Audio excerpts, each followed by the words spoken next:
All right, what's good, guys? We're back with part 18 of the steroid bootcamp. So today we are on how to keep gains after coming off. Last 3 parts of this series. This is one of the most important. I know I always say that shit. It's one of the most important sections of the bootcamp. This one's actually very important. This is how you're keeping the gains when you come off the cycle, which is your main fucking goal when it comes to this shit, okay? You want to hop on the blast, utilize the compounds in a safe manner, come off and keep the gains, all right?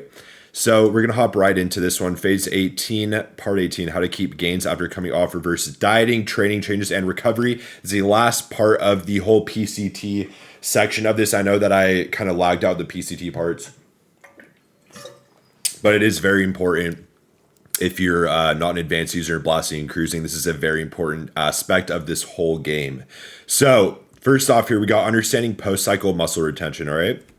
So gains are vulnerable in the first 4 to 6 weeks off cycle due to hormonal drop and catabolism. Okay, so this is the literal period where you can either make or break yourself when it comes to the gains you got on the blast. This is where you'll lose the most of your gains after coming off the cycle. After this point, it's gonna steady out. You'll balance out.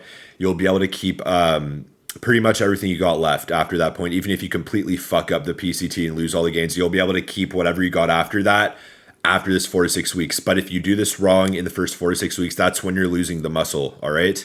So water weight and glycogen loss account for 5 to 10 pounds initial drop. This is to be expected. Always expect a water drop. Your glycogen's going to be down. Water weight will, of course, drop. So when you see the scale go down, if you're trying to bulk and you see the scale go down like 5, 10 pounds, just know that that's normal. That's nothing out of this world, okay? This is completely normal. It is to be expected, right? Because you're holding a little bit more waterage, muscular water weight on the cycle. So true muscle loss can be minimized here. Key factors for retention: controlled calorie surplus, progressive training, and full recovery. This is what you want to do during this time span, okay? Very short time span, right? 3, 4, 6 weeks max. You want to expect 70 to 90% retention with the proper protocol. Poor management can lead to 50% or more loss, and that is muscle loss, okay? So I am going to bold this. This is a very important statement. You should screenshot this shit, right? So you can easily keep 79% of the gains. Now, when you're blasting and cruising, if you're taking TRT when you come off, right, that's when you can expect to keep 90 to 100% of the gains from the cycle. That's why most people love blasting and cruising. But if you're going to PCT, you should expect, I'd say 70, 75 is a good reference range. If you do everything perfect, you can easily keep 70 to 75% of the gains you got from that cycle if you have the proper plan set up to keep the gains coming off. That is a very realistic expectation.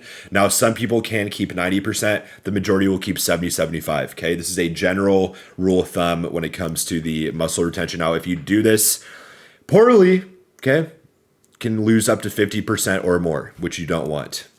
You want to focus on neural drive and muscle memory to hold strength. Very important stuff. Now, reverse dieting fundamentals is going to be crucial as well. So start your PCT calories at maintenance or a slight deficit. You want to increase about 100 to 200 kcal weekly. Convert that to calories if you're in the US. This is very important, okay? The whole diet thing is everything. When it on cycle, off cycle, you want to prioritize diet with absolutely everything. You want to prioritize carbs specifically at this point. Add 20 to 50 grams complex carbs per increase to refill glycogen without fat gain. Keeping that glycogen full is very important. If you lose all of that, you're not going to get pumped. You can definitely drop pretty quick. Protein does stay high at this point. You want this to be optimal. Protein has to be in its best possible point at this time. Okay, 1.6 to 2.2 grams per kilogram of body weight to protect muscle tissue. Very important. Track your weight weekly. Data-driven, motherfucker. This is how you have to do this. And I am going to keep saying that shit because it's very important. You want to be data-driven. So you want to track all this shit. Aim for 0.5 to 1 pound gain max to avoid rebound in fat. Right? Always track your weight. And I would track this bi-weekly, actually, just so you get a little bit more of an idea of what's happening. Weekly is completely fine. I have specific clients that are tracking this shit daily. It is up to you. The daily thing, it might cause a mental challenge with seeing the scale go up and down, which is why if You're a little less mental resilient at this time. Just track it weekly. You want to use a 2-week baseline. Log food precisely before adjustments, right? So always log everything. Now, macronutrient adjustments post-cycle, very important as well. Carbs, cycle higher on training days, 4 to 6 grams per kilogram, lower on rest days, 2 to 3 grams per kilogram. Always have your carbs high. If it comes to an intense training session, you shouldn't be pushing it too hard during this phase, right? But you still are going to be pushing it. You're not just going to fucking rest at all times. Always have your carbs high during an intense session. Fats, you want to keep moderate, 0.8 to 1 gram per kilogram to support hormones without excess calories, okay? Of course, you always want to keep this moderate, even when you're on cycle, okay? I already went over this section, but you always want to keep fats at a happy medium here, okay? Too little of fats, it's going to cause problems. If you have your fat too high, of course, you're going to get fucking fat. So you want this to be at a happy medium just to maintain stable hormone values. Now, protein timing as well, spread across 4 to 6 meals, the best possible way to do it. Include fast digesting post-workout. All your meals should be fast digesting. If you are trying to cram meals into like a 2 to 3 meal a day time period, it's not going to digest well. Okay, you're going to have to force feed. It's not going to be fun. The best possible thing you can do for protein, 4 to 6 meals. Okay, it's going to be easy. Your body's going to work like a machine. Is the best way to do this. You want to monitor bloating as well. Reduce sodium if water retention spikes. Now, this most likely won't happen because you will start reducing in water weight. Your glycogen is gonna it's not gonna be filled. Okay, so it's probably not going to be a problem for most people, okay? But it still can come up. And if you do get some type of water retention because of E2 rebound or some shit, reduce sodium, because sodium is a leading cause of bloating and having that excess water retention. Now, also supplements for retention. Creatine, 5 grams daily, optional, but advised. Beta-alanine of strength focus, which is found in pre.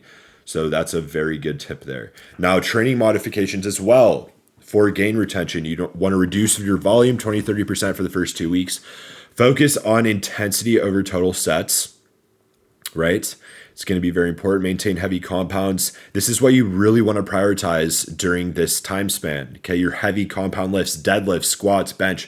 Focus this primarily. Now, 3 to 5 reps at 89% of your 1 RM to preserve neural strength is going to be very important here. You want to increase recovery days as well. Train 4 to 5 days a week max. If you were on like a 6-on, 1-off schedule, you were training 6 days a week, bump it down a bit. Okay, it's going to help. Having that excess recovery day, just 1 to 2 additional recovery days, is going to make the world of difference when you lose that strength and that motivation that you had on the blast. If you have that extra time to recover, your body's going to start to balance out a lot easier. You're going to have more recovery time while these compounds are exiting your system, which is important. When you're on this cycle, of course, you don't need that excess recovery time, right? Because your body's already a fucking machine. It's recovering in overdrive. That's why some guys can go 7 days a week without ever taking a rest day. I don't advise you do this, but that's why they're able to, okay? Because the cycle is allowing them to recover at a lot quicker of a rate as opposed to someone who's natural. Now, you want to deload every 4 weeks, 50% intensity for 1 week to prevent overreach. It's a very crucial point here. Track progress as well. Log weights, reps, and RPE to adjust before losses occur. Always track this. If something's going wrong and it's happening quick, it will happen quick if something's going wrong during this time span. You'll be able to see it right in front of you, okay? Week 1. This is going down. My weight is going down. My reps are going down. To be expected. My body weight's going down, okay? Measurements, if you're doing that, if you're measuring your body parts, okay? If that's going down at a rapid rate, you know something's going wrong. You know to adjust something properly. So data, dude. Data. Just track it. Next up here is recovery optimization strategies. Let me get a quick sip. All right. So sleep priority, 8+ hours nightly. You want to add that extra hour of sleep to get that excess recovery time. Recovery is everything during this time span, okay? The more time you can get to recover, the better, the easier it's going to be. If you try pushing it at the same rate that you did on cycle, it's going to be a disaster, okay? You need that excess recovery time. So instead of getting 7 hours of sleep around that time, I would push up an hour, get 8, okay? If you're used to 8, get 9. If that doesn't work with your schedule, try to be in bed a little earlier. Or just take a little more rest time, okay? Sleep is really everything, though. Getting that deep sleep, that REM sleep, even light sleep is very important. Any type of sleep, specifically deep in REM, is very crucial. You want to use blackout curtains and no screens pre-bed. So You know, some of you guys are probably watching this shit before bed. Probably not the best idea. Okay. You probably don't want to be doing that. If you have your phone like this and you're fucking going like this. Okay. The blue light is all up in your shit and it can mess up sleep quality. So you don't want to use your phone or use an iPad or some shit. If it's a TV long distance away, that's one thing. Okay. But you don't want your phone up right here at your eyes before bed. That can definitely cause problems when it comes to your sleep quality. You will not get as much deep or REM sleep from that. Now, stress management, always keep cortisol low, daily mobility or yoga to lower cortisol, very important. Active recovery, light cardio 2 to 3 times a week for blood flow without burnout. Always stay on top of cardio, bro. Always. I know I've said it a million times during this camp. I will continue to say it. This is the only thing keeping your cardiovascular system in check. You can take supplements to make sure that your cardiovascular system's in check. You can fix your diet, okay, to help it. But you won't really get that main effect that is going to last for longevity unless you do cardio. Cardio is legitimately everything when it comes to cardiovascular system, okay? Blood work check at week 4. Ensure hormones trending up before pushing hard. This is crucial as well. The more blood work, the better. Avoid overtraining signs, okay? If you run into persistent soreness, that means back off the volume. Now, something I see a lot of times with my clients, okay, they hop off if they're doing a PCT. Soreness comes back and it comes in very hard. I mentioned this prior, but it's very common, okay? Because the cycle is suppressing these feelings. If you were pushing it really hard, okay, like the same example I use, you had a fucking shoulder pain or some type of joint problem in your knees, okay, a lot of the times the cycle can cause the illusion that that problem is not there because it's covering it up. It's like a band-aid to the problem. You're not going to feel that shit. You're working overdrive God mode. And a lot of the time you just keep pushing past it because you don't even know it's there. When you come off, the harsh reality will set in. You will start getting sore again. When you're on cycle, a lot of the times people don't get sore anymore, okay? Because the recovery is working in such overdrive that you just don't really get sore, okay? But when you come off, you're going to be sore, bro. You will definitely be running into some type of strain, whether that be knees, shoulders, whatever it may be. You'll feel it, okay? You're going to feel natural again when you come off. Now, there's a difference between just having this feeling and overtraining, okay? If you're overtraining, it's going to be very obvious. Your body's going to physically tell you, I need rest time. I need more rest time. You have to take that. Listen to your body. Listen to your gut instinct with that one. Do not push it. That is how you get injured, right? Now, next up here is going to be monitoring and troubleshooting losses. So weekly photos and measurements are crucial. Data. Track arms, chest, quads for objective data, okay? Data is everything. If strength drops over 10%, you do want to increase your calories 200 to 300 and add rest days. Strength, you should expect to drop 5 to 10% easily, okay, if not more. If you were taking a compound like Anadrol or D-ball or something that's going to bump your strength up, DECA, NPPK. But if it drops over 10%, like 15, 20, 30, then you definitely want to start increasing your calories so that you maintain that strength leading into this period where you're going to be off, right? Rest days too. Rest days are everything. If you're pushing it too hard, if you're trying to maintain and keep that same program you had on cycle, it's not going to work out well. You want that extra recovery time. You need it. It is not optional. It's mandatory. Now, rapid weight loss. Bump carbs and check for under eating. If you were trying to bulk and you run into rapid weight loss, this can happen. You can drop like 20 pounds. Okay, then you do want to bump up your carbs and you do want to make sure that you're on top of your diet. Okay, that shouldn't happen as long as you're doing everything correctly, but it can. Plateau in gains as well. Okay, mini cut for 1 to 2 weeks, then reverse again. Professional input of retention below 60% despite protocol. That's what you're going to need to do if you do see a plateau. Now, this is after the cycle's done, after the PCT is done, when you're on your cruise period, when you're not on anything, when you're taking that recovery time to jump back on or just completely hopping off. Okay, this is when this comes into play, when you're plateauing at that point. But you should not expect to make any type of progress during your PCT. You're trying to maintain, you are not trying to progress during this short period of time. Now, next up here, we got long-term gain solidification. Okay, extend your reverse diet 8 to 12 weeks. Transition to true bulk only when stable, right? Without the compounds in your system, it's gonna be very difficult. Okay, that's why you want to extend the reverse diet and then only transition to a true bulk when your hormones are stable again. That's when you're going to get the gains. If you're trying to bulk when your hormones are all over the place or crashed, you're not gonna be growing, bro. You're not gonna be growing, which is why you need to make sure that your hormone values are stable before you do this again. Now, you also want to build your natural base, 3 to 6 months off before your next cycle to cement gains. This is absolutely mandatory. Now, here's the thing that I tell my clients, okay? If you're coming off and you want to hop back in right away, obviously you're not going to do that, okay? If you're smart, you are not going to do that. If you're trying to maintain longevity when it comes to your health, you can't do this.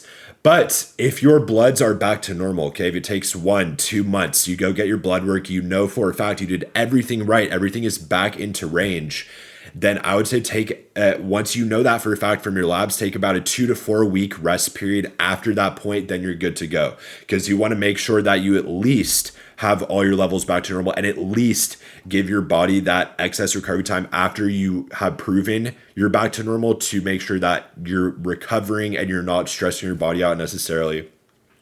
So 3 to 6 months is a good time frame. My clients typically, they'll hop back on like 2, 3, 4 months after their first cycle. Okay.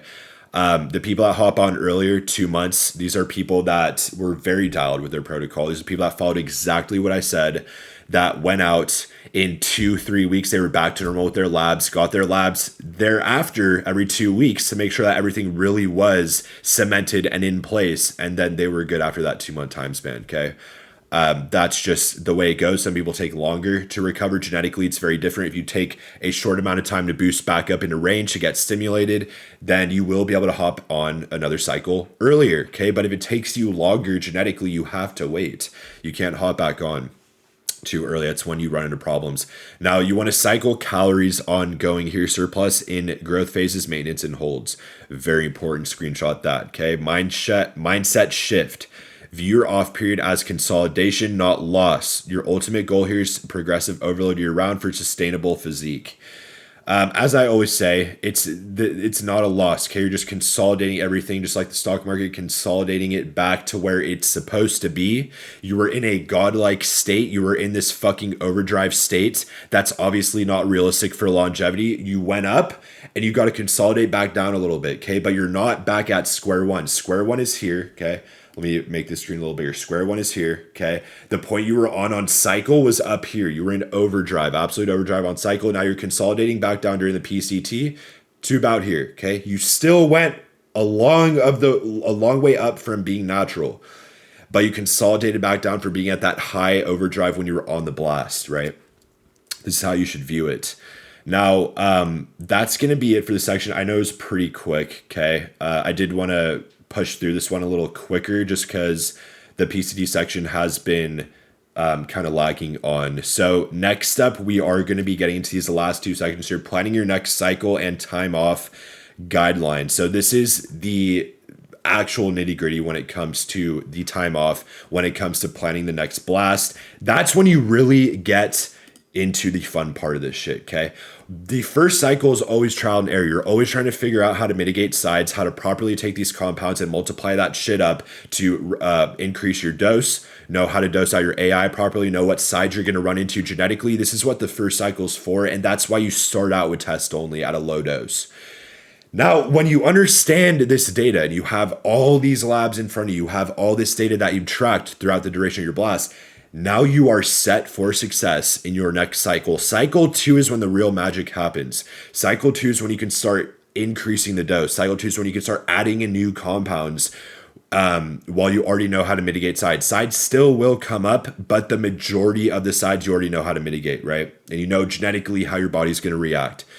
So cycle 2 is really when you get crazy fucking results. That's what I normally see with my clients. Cycle 2 is when the magic fucking happens, bro. And then if you hop into 3, 4, it gets crazy. Okay, you start looking like a fucking beast. But it does start with that first cycle. So that's why this whole fucking boot camp is so important, to follow every goddamn section to a T. Now, look, guys, if you like this, like and subscribe. I will be dropping the next part tomorrow. We got 2 left. Let's kill this shit out. Comment if you have a question. I'm still responding to all comments, and I will see you guys in the next one. Peace.